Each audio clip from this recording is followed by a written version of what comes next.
So let me ask you a few Tron questions if you don't mind. So one of the things that really fascinated me was that Steven Lisberger is listed as one of the writers. For people that don't realize, he is Tron. What was his involvement in this new movie? I mean, he's obviously, the godfather of this franchise. I mean, we wouldn't be here if it wasn't because of him. So I've been just picking his brain throughout the whole process, and we've been together. And obviously, like this is Tron it's a movie that they've been trying to get off the ground for many years. So I know like the producers, have kept a very close relationship with him. And when I became involved, I joined that.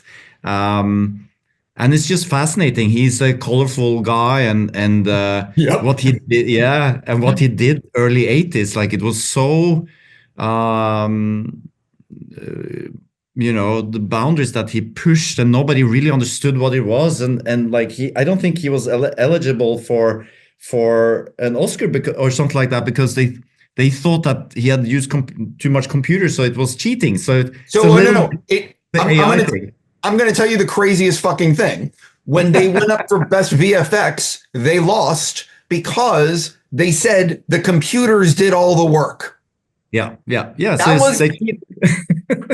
mean, that just tells you how far we've come. I mean, we might have the same dilemma with AI. If that becomes, if you have a movie that has a lot of AI effects in it, or story or whatever, that it might not be eligible. So. By the way, it shouldn't be. So I love the IMAX format. I think your movie is in IMAX. Yep. Are we going to have a lot of it in the full frame, or is it in IMAX full frame? Is it going to what, do you know what you're doing yet with that? Well, I shot for IMAX. I had two monitors on set. So I had one in IMAX 1.9, and then I have the 239, because IMAX is I don't think it's like 2,000 screens, and then you have 10,000 other screens. So it's important to honor both formats, I feel. So I had both formats on. So the whole movie is shot to fit both formats, and we shot. And I think, it's still a discussion being gone, because it is, when you do 1.9, we do at least half the film in 1.9. But there's talk that we're going to do the whole film in 1.9. It's just it's a VFX budget issue. Oh, yeah. Because you add 10, 15, 20% to the work, basically, where you have to do even in the simplest of things. And but I did frame everything for 1.9, and I shot everything in the 1.9 format. So we're ready. I'm also wondering, because I think that the IMAX experience, especially the full screen, when you look at Oppenheimer or you look at Dune, it just adds so much. So it's like, I'm wondering if the success of these movies in IMAX has made it so the studio is looking at it and being like, yeah, this is a reason to go see Tron in IMAX. I mean, it's the ultimate, especially for a movie like Tron, I'm just going to say, it's the ultimate cinematic experience.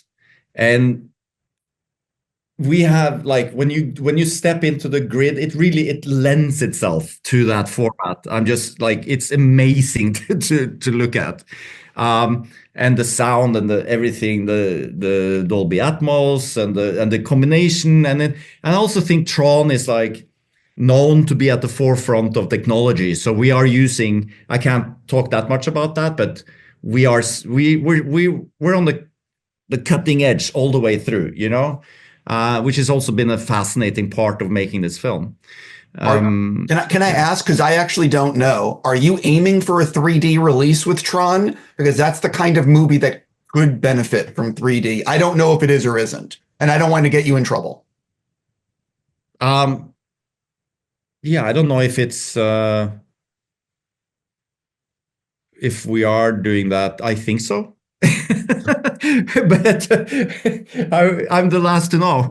Sure. So you didn't shoot on set with 3D. It would be in post-production. Yeah. I'm my brain is a little bit, I think we're doing 3D, because I am doing VFX for 3D. and but we didn't shoot two camera. We shoot like with a dual lens or anything like that. I would imagine with IMAX with cool VFX. Anyway, that's a whole. I mean, it's one of the few things that I'd be willing to see in 3D. Where are you in the editing process for fans? Like, I want to know where you are in the edit. I'm right here. No, I think like now it's like a movie like this, 2000 VFX shots. So every day, every other day, I sit in VFX meetings. I go through about 50 shots every other day that comes in from ILM, which is also an amazing journey. It's a long journey. And at the same time, we're still we have a movie, we have an A to Z movie, and it's just like now tightening it, maybe doing some additional photography to like kind of like land certain things here and there. And again, the luxury of filmmaking on this level is what that is, basically having the time and the resources to keep tweaking it, keep working it, keep making it better. So we're going to be doing that until summer, Yeah. So I feel I'm not even halfway through, honestly. Yeah, I got to say, like, I try explaining this to people. Like, it doesn't matter what you have to do to make your movie because no one will remember the additional photography or this or that. They're going to remember what was it like when I saw it on opening day. That's all they care about. Yeah, exactly. And honestly, like, also, you as a director on these kind of films, you have to check your ego a little bit at the door because it's very much a collaboration, with the producers, with the studio. And I'm not telling my personal story here, it's like I'm telling a big emotional, action piece. So I just want everything to work and to be great and so it's very much like at this point you open up the floodgates here, so there's notes coming in from everywhere. So I think as a filmmaker on these kind of projects you have to be open to that. I am curious, and again, I'm not trying to get you in trouble at all because, and I'm also a fan. I want to see it. Like I'm asking you things that are not, that are all peripheral, but I am curious how Evan Peters is related to Cillian Murphy. What can you tease about that, if anything? I can't say much. Then probably that he's a Dillinger. He's a Dillinger. I know. That's why I was wondering what the relation is, but I'll leave it alone. Yeah. I can't. I've told you too much already. Okay, let me see if there's anything else actually, I do want to ask you. So the Tron Legacy soundtrack by Daft Punk, I'm not joking when I say is one of my all-time favorite soundtracks, movie history. Mine too. I love that soundtrack. I've listened to it 1,000 times. So talk a little bit about how you guys figured out who you wanted for the soundtrack and how you got Trent and Atticus. Was it one of these things where initial phone call or meeting, they're like, yes? Or is it one, take us a little bit behind how that happened. Well, I mean, yeah, it's been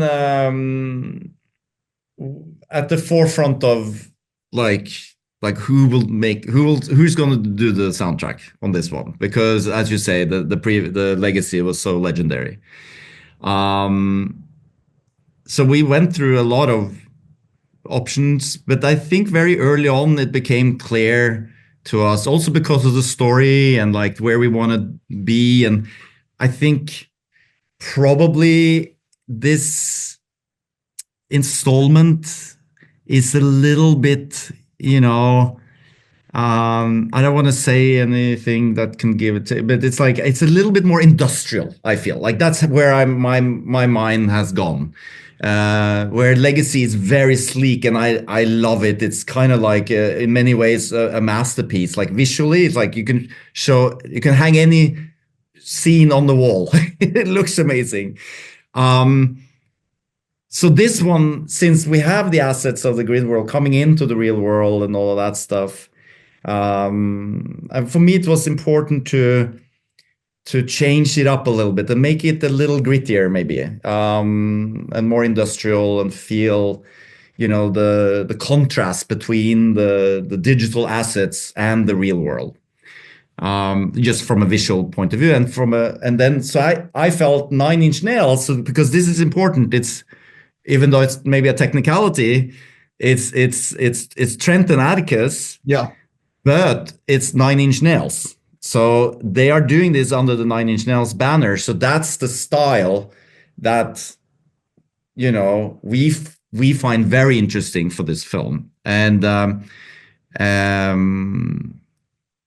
the whole process of getting them on board was, it wasn't that lengthy. It's they really wanted to do it, and we're just thrilled to be having them. And I love sitting with them, in their rock and roll part of Brentwood, and go and work on this movie. It's just amazing. It's Pinch My Arm, amazing.